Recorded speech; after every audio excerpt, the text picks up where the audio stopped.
The story begins with Kim Young wondering if she has succeeded after the master of the final floor has vanquished as the clear condition of the epic quest has been fulfilled. She wonders, really, it's truly the end now. However, the monster in the game cannot believe he lost to a human and thinks this cannot be happening. He whines about his grand plan not being concluded yet. She asks him, is he really talking about a grand plan? Well, if world domination is such a big deal, he cannot really die with grace. She is quick to add it's really uncreative. The system tells him the king of waves and healing expresses regret that he is now returning to the original world, and the malicious blood cult leader sniffles with tears. She asks him why is he crying. It's just the end of the story. They have been through enough together, haven't they? And it seems like it's time to say goodbye. The system asks her how she could say such a thing. She simply replies, oh, they're getting old now, and requests them to let her just go home. She lets them know her dog is waiting for her. Her Maltese Cerberus must be eagerly waiting for her alone. The system points out that when the possession ends, the dog won't remember the time he has been waiting. She tells him that's right, she's the one waiting and she's dying to see her dog at home. That's when the monster lets her know he will seek revenge. She admits he is quite persistent, but tells him to seek revenge from the uncreative author, not her. He warns her since she has destroyed his wish, he will also destroy her strongest wish. She attacks him with her sword and tells him if he's going to die, then he should die quickly instead of cursing around. She reminds him how many people he has killed and talks about revenge as if it's some wish, others don't have that luxury, he should die. He gives her an evil smile and tells her in the next life, his revenge will be fulfilled. She will forever remain there. She thinks he's already talking about next life, but she is done. As long as she clears the quest, she is out. He can curse all he wants, but she still won. The other users praise her for her wisdom, and the Lord of Temptation tempts her to dream of puppies 100 times more. However, the malicious blood cult leader subtly suggests that he should become a dog. She calls him a grandfather and asks him how old is he. He's offended and says that he's not a grandfather, but figure of reverse age transformation. She says, what can she do anyway? Both she and the old man are over 100 years old anyway. The malicious blood cult leader urges her to quickly claim her clear rewards and turns away. She agrees that there's no delay and asks the system to go to the quest window and demand them to quickly give her rewards. However, the system provides her with emergency notice. There has been an error in the system and they are urgently updating it. They deeply appreciate her patience. She wonders, what's this? This is a new notification, isn't it? The system further informs her that currently she cannot access the status window. She goes berserk and screams at them, then what about the rewards? Will the rewards be given properly? The system sends another notification that the system is currently undergoing an update. She should wait a moment. She shouts at them and demands to know what nonsense this is. She wants her rewards right now and to go back. They instead provide her with a new notification. That the author of S Rank Hunter Gets Stronger with Regression has released their new work. They ask her how about enjoying the author's next work called What If the Hunter Becomes the Villainous Duchess Lover right now? She's sweating as she asks why such a cheap title for the next work. The system tells her quest conditions have been met and congratulates her on clearing the epic quest successfully. However, due to a system error, the content of the rewards will be changed. Previous clear reward was Possession End, and then return to the original world. But the changed clear reward is Repossession End and the repossession as another novel protagonist. She's so clueless that she cannot find the right words to ask. The system alert responds by apologizing and that it seems due to the current system error. It may be difficult to provide the promised reward to return back to her world instead. It will give her an even better reward. It will repossess her as the protagonist of her next work as Rank Hunter becomes the villainous Duchess. The system is quick to add that they believe she will be satisfied, as this novel is also entertaining. She literally loses it upon hearing it and screams at them to call the management team or call the author. The ruler of the final floor, the regressor who annihilated the owner of the tower, she was actually in a state of possession. In the fantasy novel, the Rank Hunter gets stronger every regression. The day she took the civil service exam in South Korea, she studied for 4 years and 7 months and finally passed, celebrating with a meal out. She got into a car accident and died. And then she got possessed in the novel she had been reading during her 4 years and 7 months of her exam preparation. At first it was fun to become an S-rank hunter and turn into Munchkin. Also, she made a contract after snatching away the top 3 rankings of the thrones from their original work. Despite having such overpowering stats, Young never managed to defeat the boss even once, as the antagonist and final boss of the novel she possessed was just too strong, with no weakness and incredibly diverse attack patterns. There was no strategy to defeat them, plus, since the novel was unfinished, the matter to clear the game was unknown. Nevertheless, Kim Young succeeded. She managed to devise a strategy to defeat the final boss after 58 regressions. She has entered the new novel with a new face and wonders, so what do they do now, even though she was supposed to return to the original world and all. She is furious that instead of giving out the rewards for completing the quest while dying, they are making her possess another novel again. She calls for the quest window, and it appears it provides her with information that she is now incarnated as the infamous villainous Reincarnates, the daughter of the strongest martial artist of the Landish Empire. She has been falsely accused of murdering the Saint Reincarnates and hiding her body, and now she is imprisoned in an underground dungeon, and she has to find a way to escape from the prison at all costs. She thinks, luckily through the quest window she can at least roughly understand the situation. The system remains the same, only the world has changed, and judging by the title and the quest content of the novel, it seems like she is incarnated into a romance fantasy novel. She wonders what should she do. She hates romance. She reads the other information provided by the system and wonders if there is a balance patch going on. She has never encountered this before. Every time the system displayed an intricate level of perfection, it felt so meticulously crafted to the point where it seemed like everything was tailored just for her. She thinks the fact that the system, which used to be so meticulous, is now showing such sloppy behavior. She believes it probably means that this wasn't a planned incarnation. Perhaps it's indeed the work of that owner of the tower pulling some tricks. She thinks, so that curse in the end was powerful enough to cause errors in the system.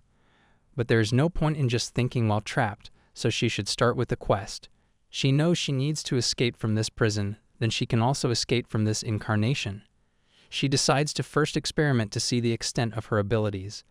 The malicious Blood Lord suggests her to start by breaking everything, while the King of Waves and Healing advises caution and tries to restrain the malicious Blood Lord. She asks them what do they know about this world and demand them to explain it to her. The Lord of Temptation says that this world is connected to their homeland, the demon realm, where they were born. She wonders if it's just a typical fantasy world, isn't it? Anyway, that's just beside the point. She asks, could they check their stats? Has anyone's stats changed? The malicious Blood Lord says that they have fallen from being able to traverse continents to being able to split mountains. The tempting sovereign says that it's worse than the underworld, but better than the previous one. The King of Waves and Healings is watered that their stats have significantly decreased. She asks them how much worse the stats have gotten. The King of Waves and Healing team says they cannot use the Resurrection of Water skill here. She tells them that's okay, since she could hardly use it in her past life anyway, and then asks if everyone is okay then. They all nod in agreement. She believes so basically her abilities are just slightly worse than before, and that she just needs to worry about the standard of this world. With seemingly effortless strength, she dismantles the prison cell, shattering its hinges as if they were mere fragile obstacles. She wonders if perhaps there is no need to worry after all. The Landish Empire's greatest warrior, the iron-blooded Marquis Makiris, the Empire's only duke who has built up honor with his exceptional swordsmanship. For centuries, the Makiris family has consistently produced numerous foreign masters, but now faces the imminent threat of downfall. The only saint in the Empire and the fiancé of the Crown Prince Reincarnates, the noble daughter of the Makiris, disappeared on the outskirts of the Makiris Duchy. Even the most likely suspect is Reine Makiris, the disgraced noblewoman and the Empire's worst villainess. She is the daughter of the Makiris Duke. And Makiris, the Marquis of Makiris, orders his men to prepare for the battle. He adds she may be an unparalleled skilled fighter, but there's a palpable tension in the air. His brother Kirill Makiris, the second son of the Makiris Duke, has already drawn out his sword, and adds when the count reaches 3, they need to attack together. The count starts. They all get ready to attack, but just as they count 3, Reine appears from the basement all lively and energetic, noticing they are accompanied by so many people. Later they are settled in the living room and her brothers demand she spit it out. Who got her out of the prison? She casually replies she did, just because that prison was poorly guarded. He thinks to herself, seriously, how many times are they going to ask the same question? They need to progress the quest instead of wasting time here. Anne asks her so whose skill was that exceptional agility and demands to know the name of that brat who's helping her. She thinks to herself he's got quite the voice. He asks her if that's the guy who killed Karis. Did she hire him? He observes her dismissive demeanor and asks if she is even listening to him. Carol replies on her behalf and says looks like she's not listening, brother. She is, however, busy observing their affinity and believes even with the broken status screens, their affinity is rock bottom. The system tells her she has 2 older brothers and she needs to develop her relationship with those 2 in order to secure a better future. Ant affinity is 800 and Carol affinity is 600 clear reward. Partial restoration of status screens. The system tells her she has been accused of murdering Saint Leon Curis and she needs to make someone believe in her innocence. Clear conditions are to create a believer gleer and reward is prestige plus 30. She mumbles about how she is tasked with taking care of these brats' affinities and her crumbling reputation. Anne asks her what is she saying. She replies he doesn't need to know, but thanks for his concern, and then remembers about affinity. She needs to watch her manners if she needs to raise affinity. This causes him to be mad, who believes it seems like she has completely lost her mind, while Krill tries to distract him so the situation doesn't worsen, and she is busy thinking let's forget about these guys and focus on raising prestige. She tells him that's beside the point, but she's just saying because she doesn't really understand the current situation she is in. She asks them why they would think she killed that saint. Anne asks why does he think she killed the saint? Is she really saying that nonsense? He reminds her she was the one spreading rumors about killing the saint. He adds she even disappeared from their family estate and the whole world suspects she is the one behind it. He says even if they imprisoned her for centuries, it's uncertain if the family's honor will be preserved, yet she managed to escape prison again. He asks her how far does she intend to disgrace their family name.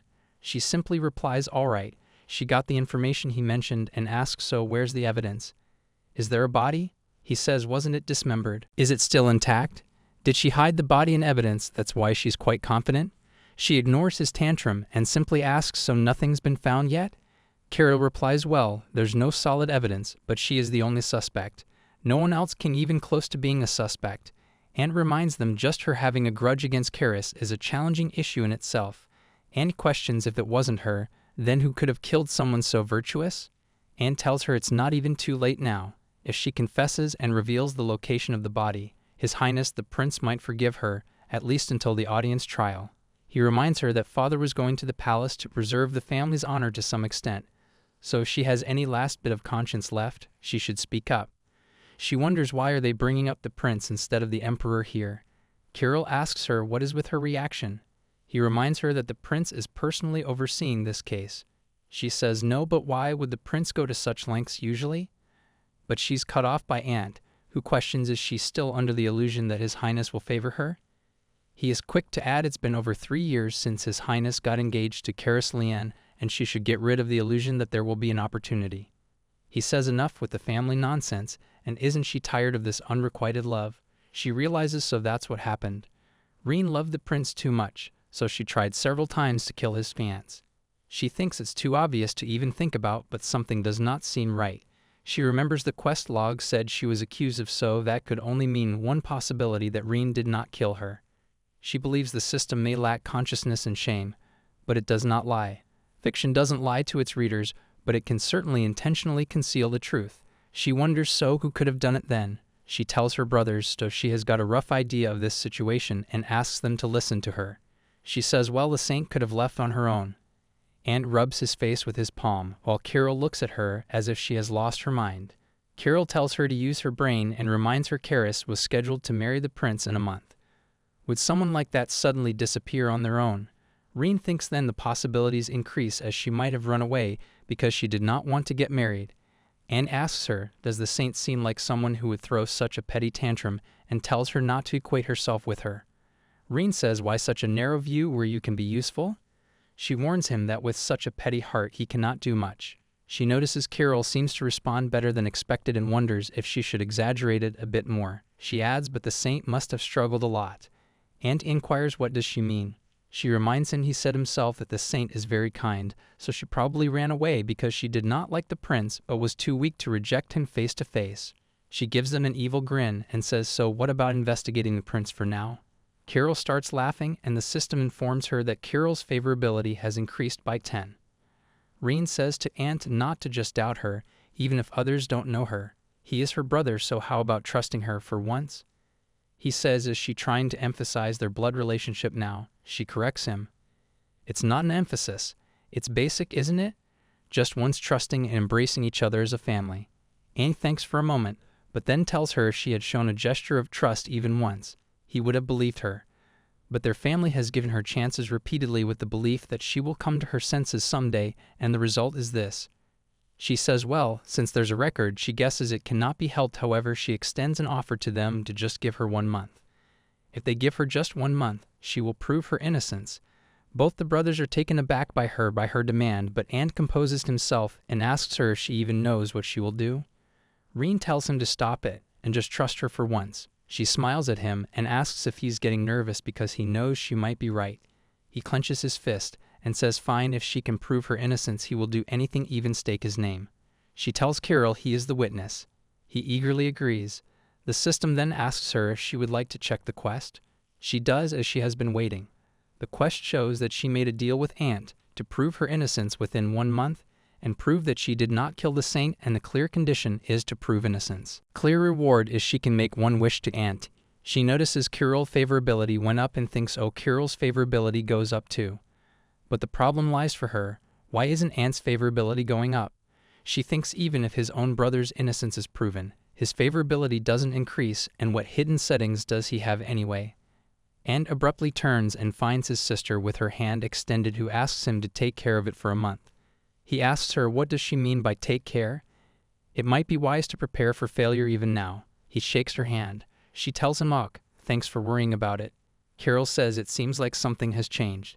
Ant looks at his hand and thinks he did not plan to shake hands, but he couldn't avoid her hand. He thinks as a top-tier sword expert, he couldn't avoid the hand of a civilian who knows nothing about swordsmanship. Even when he held her hand, he couldn't feel anything.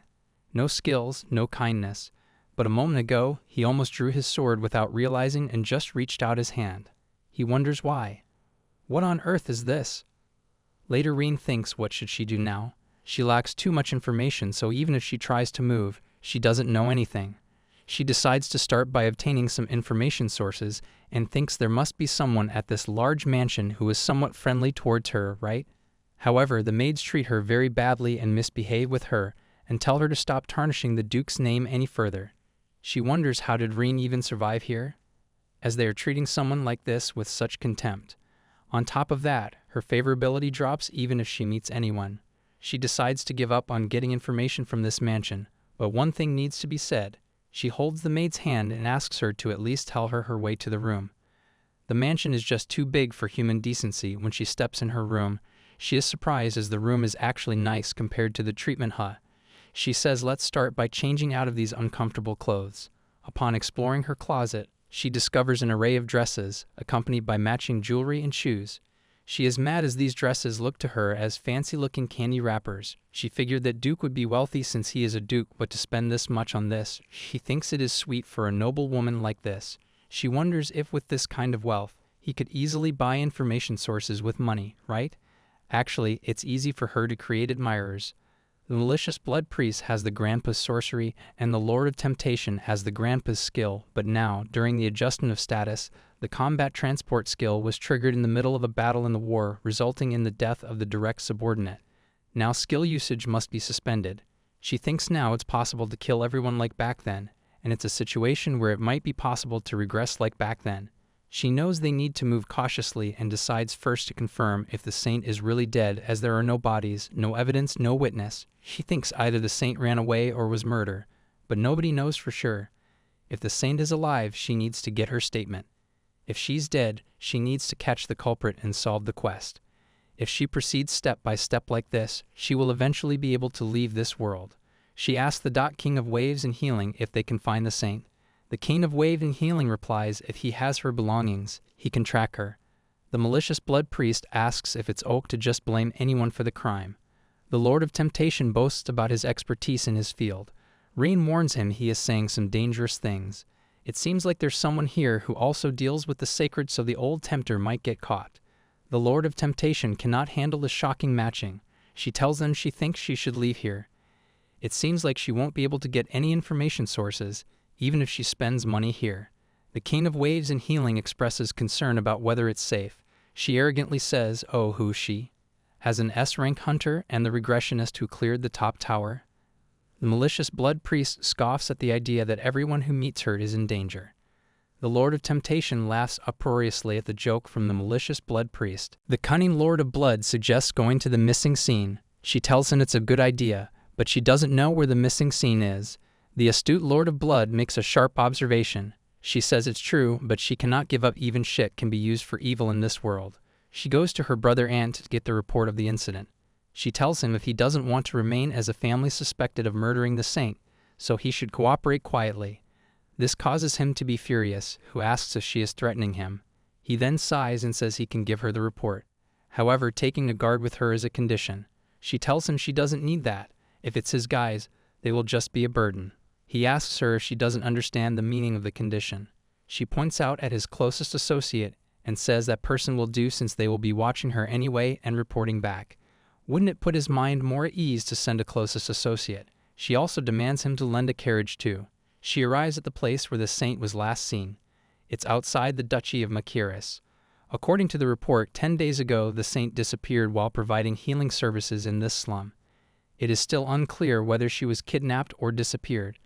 Melson Priest approaches her and asks what is going on here. She observes the priest and thinks it looks like he's doing something extravagant right, and also notices the book he's carrying and wonders what that luminous book is. She lets him know she is here to reveal the true culprit and asks them to cooperate. The priest's men question that did not they say the Duke's daughter was the culprit? And now they're claiming there's another culprit. She tells them it's not a claim, it's a fact because she did not kill the saint. She is quick to remind them that they also have no evidence or witnesses that she is the culprit. Since they don't have the ability to find the saint, they probably haven't found her yet. She hopes they understand that she means to join forces for good. She has a plan that she's just going to suck up their information and investigate on her own. The priest men say what she says is also correct and looks like they're ready to work with her. But the priest notices and doesn't like it and questions how they can believe the young lady's claim of innocence. She smiles and thinks, look at this guy. Looking at him, it looks like he's not good with his bare mouth. She guesses her security is being questioned and lets them know she brought donations like this and has literally brought lots of jewels and treasures. The priest's greedy eyes sparkle with light upon seeing the jewels. He apologizes for not knowing her true feelings and asks if there's anything he can help her with. First of all, she asks him if he has any of Reincarnates' belongings. The longer he has something, the better. He smiles and says then there's nothing like this scripture. It belongs to the saint. He asks if there's anything else she needs. She thinks as expected, the more money spent, the faster it becomes.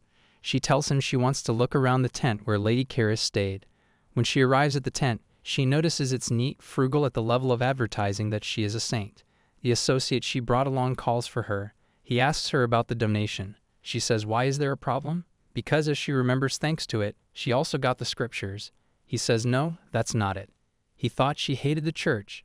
He seems hesitant and says because something like that happened with the archbishop. She wonders what he is talking about again and asks for him to go on. He apologizes and says it must have been something she doesn't want to think about again. She tells him no, keep going. She has done many things that she cannot remember. He reminds her when the archbishop declared Lady Karis a saint.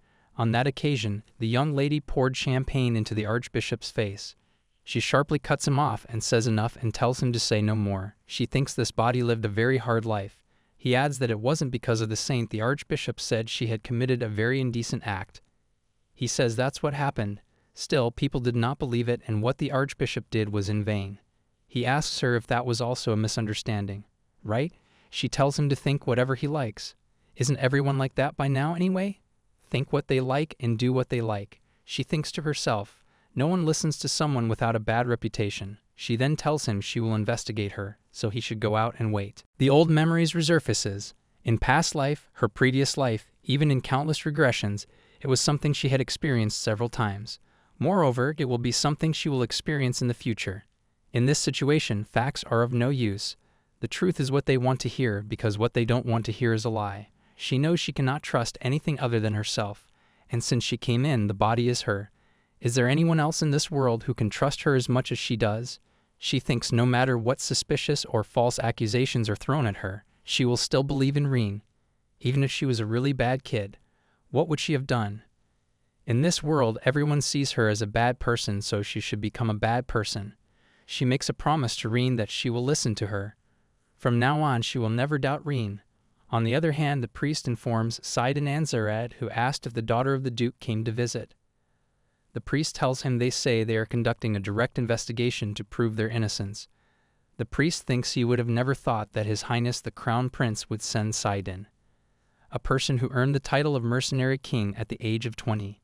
He is the head of the Shira Guild, the continent's best mercenary guild, one of the only 2 sword masters in the empire. There are endless titles that describe him, including the Light of the Ramdisha Empire. But he thinks it takes a person like this to be able to investigate a case like this. Sidon asks the priest if he believes that she has come here to prove her innocence. He replies he doesn't believe it completely, but he thinks there will be a lot of backlash from them if they don't give them a chance at all. Sidon believes he must have taken a bribe. Not surprising, however. What's surprising is the fact that Rein came all this way and investigated in person. He thinks it seems like she was quite impatient. He recalls the rumors he has heard about her cutting off Viscount Kelsey's hair, making the Saint's trip. Of course, there are definitely some unclear parts, but he knows it has nothing to do with him. He instructs the priest to refrain from giving her any information, in particular the fact that there are witnesses must be hidden.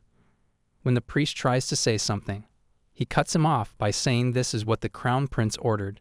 He then says, "Let's go and meet the Duke's daughter now." The priest collapses without any sign. He didn't even feel any magic. He thinks this is the energy of a dream demon. He pushes off the dream demon and pulls out his sword quickly. He thinks to himself, he who is the sword master can barely withstand it, then it must surely be a power comparable to that of a high-ranking demon. He thinks who on earth could summon this level of demons, moreover in a place with so many priests. He can feel it and believes this person is surely stronger than the Crown Prince. In this uncertain and unstable world, the one and the only thing that supported Sidon, which allowed the war orphan to survive without ever seeming strange, was war. Due to this, he pursued and coveted only power like a devout believer, even though he hails as the mercenary king for building the continent's largest mercenary guild. Even when he amassed wealth and power through the consolidation of the upper class, he continued to feel a burning thirst. It is like looking up at the sun, shining down into a dry well. The only thing that can relieve the endless thirst, however, as that thirst grows longer, is overwhelming strength more overpowering than even the continent's mightiest crown prince. He steps out of his tent and notices the entire area fell into slumber. That isn't possible with just one dream demon. The energy is strongest there and realizes that it's the Saint's tent over there. Approaching the location, his eyes widen in shock, sensing the profound and intense energy that pervades the surroundings. He thinks it's strange, as if it already surpassed his limits. He has never experienced such an energy before. He realizes it's beyond human understanding and isn't as close to a natural disaster. He cannot even dare to compare it to the Crown Prince, as this is someone whom nobody would dare to harm. He cannot afford to miss such a golden opportunity. He needs to find who it is. He thinks what he has achieved so far has not been his goal. Only becoming stronger gives him satisfaction. More. He wants to feel more. He steps in the tent and screams for the person to show himself.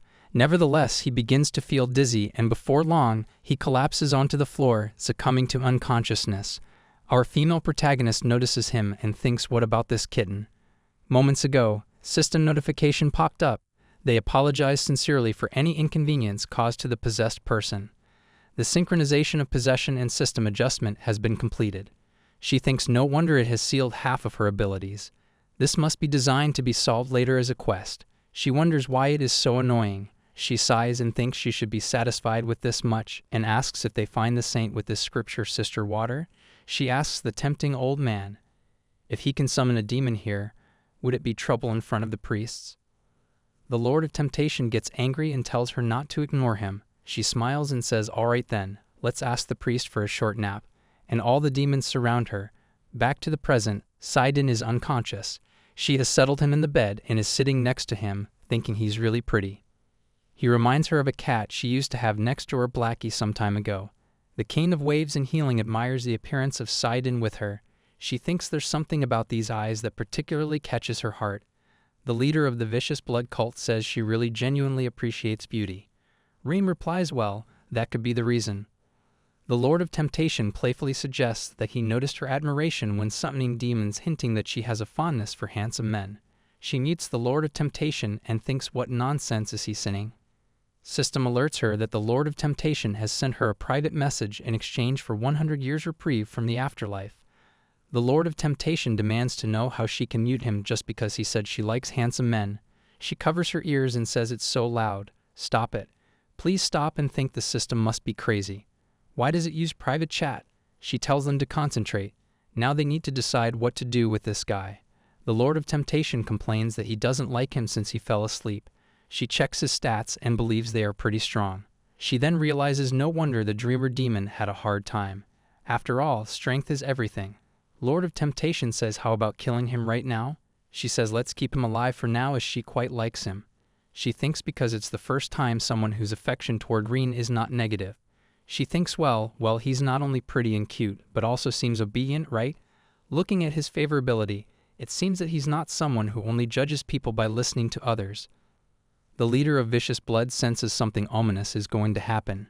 She thinks judging by his title, he must have a lot of information, and since he is a sword master, he doesn't have to worry about falling over and dying. She convinces herself these will be all in her favor so she could have him. She says good, she has decided he is hers from now on. The leader of Vicious Blood is confused and asks what that means. She replies she is going to make him her subordinate. He's like a perfect pet for her, more like a human companion, right? The leader of Vicious Blood strongly threatens to get angry if she doesn't kill the guy right away. She tells him to do whatever he wants and asks the Lord of Temptation if he came up with anything. The Lord of Temptation gives her the report of the dream demons. She checks it and says mostly there's nothing special, but realizes there is a witness. The Lord of Temptation delivers the witness information to her. She thinks look at this, there's a witness, and they hid it from her. They are going to swallow everything up and then clean their mouth, thinking that it was also the orders of the Crown Prince, and this guy makes her more furious. She excitedly ends up hitting him in the nose. She is shocked she hit him without even realizing it. The Lord of Temptation snorts and asks if he might die because of that. The leader of the Vicious Blood agrees and says he is speaking the truth for the first time in a while. The King of Waves and Healing rebukes the human companion, saying that the face is important, but this may be too much. The King of Waves and Healing reprimands and says it is excessive to prioritize appearance for human companions. The Lord of Temptation says it's okay, because they are more handsome. She tells the guys it is enough. The leader of the Vicious Blood cult shakes his head as if he's tired of this. She mutes all of them, but decides to unmute Sister Water since she needs her help with the treatment. She decides to fix her mistake, but she will scold him separately later. She whispers to him she will see him soon, and calls him her companion and leaves. In Sidon's dream, Rein refers to him as Blackie and tells him it's time to get punished for making his master angry. He's confused and asks what is she talking about. Her response to that is that she is his master from today, and if he does not wake up, she will punish him. He is still confused and repeats once again the question. What is she talking about? He asks her, who the hell is she? Slowly and gradually, he regains his consciousness with the help of Water Sister, but his nose hurts, and he wonders why does his nose hurt. He slowly recalls what happened earlier and thinks about his energy and wonders what happened to his energy. His eyes then land on Rein, who is sitting next to him, and asks him if he is up now. He addresses her as the daughter of Duke Makiris. She says he seems to know her and inquires if they have met before. He explains to her they have never met before and thinks it's a completely different atmosphere than he has heard, but he closes his eyes as if trying to remember something. When she's too much into his personal space, he kindly requests if she can please step back. She simply whispers he remembers. He asks her what? She says her spirit and places her hand on his. He notices when she put her hand on his. No more than that, and the feeling came rushing back. He cannot believe it. His eyes widen in shock when he realizes. It feels like she seems to know what conclusion his mind came to. Because she confirms yes, the person he came for is her. He asks her if she was the one who summoned a high-ranking demon. She says she thought his wisdom stat was high, but he's a bit stupid. He's still confused, so she changes the topic and asks if he followed the Crown Prince orders and refers to him as Blackie. Her blue eyes become darker and her gaze focused and calculated, and she questions him why did not he not announce that there was a witness. He seems reluctant to reply and chooses to act ignorant and says he has no idea what she is talking about. The next moment she is in his face and warns him that they shouldn't waste each other's time. She just met the witness in person and heard everything. She asks what is the last act of the saint and who was the one who told him to cover it up. But what annoys her the most is she grabs his jaw and lets him know that they hid it and pretended they did not know. She knows the saint was not kidnapped. She left on her own, which means there was absolutely no reason for her to be locked in a dungeon. It seems like he is flustered because of her close proximity, as he easily reveals that the Crown Prince assumed that Saint left because she threatened her. She leans into him and whispers he is more obedient than she thinks right. She doesn't think he's scared. She asks him if she doesn't look like Cerberus. The other lords all witness this in awe. She says, well, there is a record about her in the past, so it is a reasonable guess, but it's not true. He reminds her that the Crown Prince must have a different opinion about her. She guesses so too. The new bride disappeared just before her wedding, hiding the only witness in that situation either could be because he is the one who turned his back and can't trust anyone because his fiancée disappeared, or because he is the one whose reputation is linked to his fiancé. They believe it's one of the two. Saidin says that's quite different from the rumors he heard that she has been in love with the Crown Prince for a long time. Listening to her, he thinks it's rather close to hate him. She responds to him by claiming she doesn't like him anymore. No, she hates him. She believes no matter how much of a twist it may have been, why would she even like the guy who framed her? He remains quiet for some time, as if having an internal debate, but then confesses to her that he has one thing to tell her. He reveals the Crown Prince and the Saint. The two are known to be lovers of the century, but the reality is different. Their engagement was nothing more than a contractual relationship. He further adds it was an engagement decided only because it was necessary. She claims she knew they were not in love with each other, but then she realizes he is giving her secrets and asks why is he telling her that all of a sudden. He gives her an innocent smile. She lets him know whatever it may be. If what he says is true, it makes sense. It was an engagement out of necessity. He must have wanted to eliminate any circumstances that would make him suspect that he was the one who kidnapped and murdered his fiancée. She also knows she was a thorn in his throat, so he got rid of it. She sighs in relief and says now that she has figured out everything she needed to know, she has to go. Just as she turns to leave, Saidin halts her in her tracks with a demanding question, seeking to know if she happens to be a demon. She replies, what is he talking about? Of course she's a human. He wants to know then how did she get to such a state with her human body? He narrows his eyes as he says that was the power that could not exist. That energy, no matter what he thinks, wasn't something that a person could have.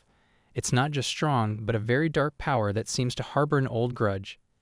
He demands to know what did she have to go through to have this kind of power? She tells him all he has to do is die 58 times. He is taken aback by her answer and whispers what? She says, or the other alternative could be to try to save the world. He wonders if this is a joke. He reveals to her that he has heard that the lady has never held a sword before. He wants to know why is she hiding her power. With that much power the Empire, no, he corrects, it's a power that can unify the continent. She simply replies, what is she going to do with unification? She is not interested in that at all. He says he knew it. She only follows the path of the sword. She thinks what is he talking about? She just wants to go home. He grabs the blanket tightly and reveals that he has decided that he will serve his lady as she will be his teacher. They both remain in awkward silence for some moments. Her mind turns blank trying to contemplate if she heard right, while he looks more than eager to be a student. Saidin answered, who is he? He has achieved countless achievements to the point where he is called the light of the Empire. He has received both a lot of hate and admiration because he is a commoner of unknown origin. The only thing he's interested in is the part of the sword, but the desire to overcome his own limitations is another. But even the Crown Prince, who was said to be the strongest in the Empire, wasn't enough for him. He thought His Highness was stronger than him, but that's all. The difference in skill doesn't overwhelm him. When he lost his goal, boredom overwhelmed him. He had no interest in anything, but one day he encountered a light that illuminated his forgotten longing, and it is called Reincarnates. The system reveals Saidin favorability has increased by 200. Once again, he requests her to please teach him a great lesson. The system tells Rein an unexpected option occurs. A mercenary king has asked her to accept him as a disciple. Would she accept that offer? She's busy contemplating what to do while he thinks is she going to serve him as a teacher. Rein thinks she has never made anything like that, let alone a disciple in her long life.